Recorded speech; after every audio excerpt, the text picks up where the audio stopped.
Déshabillez-moi, déshabillez-moi. Déshabiller les artistes de la chanson française.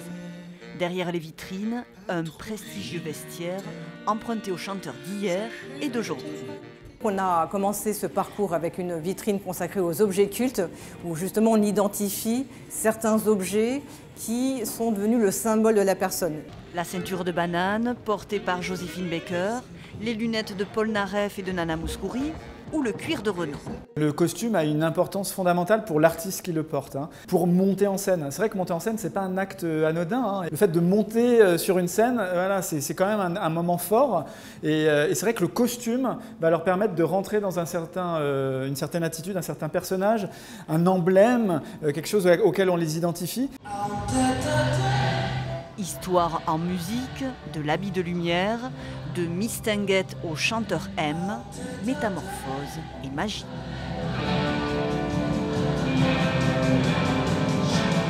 Vous savez que le costume, il sert aussi avant tout à être vu sur scène. Et nous avons un très très beau costume derrière moi de Sylvie Vartan, costume de Yves Saint Laurent, une combinaison de nu.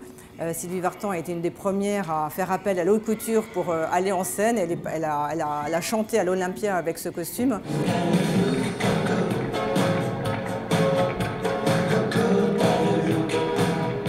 Le Centre national du costume de scène célèbre aussi les grands couturiers français qui habillent aujourd'hui les stars du monde entier, Rihanna, Beyoncé ou Lady Gaga.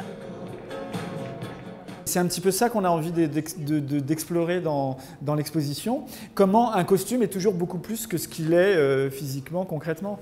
Déjà parce que c'est un support, c'est le support d'une musique, c'est le support d'une attitude, c'est le support d'une biographie. Et c'est ça qu'on a envie de raconter. Et surtout en rapprochant des costumes qui, a priori, sont issus de milieux complètement différents, d'artistes complètement différents. Un précieux patrimoine musical brillamment exposé que l'on parcourt en rêvant ou en fredonnant.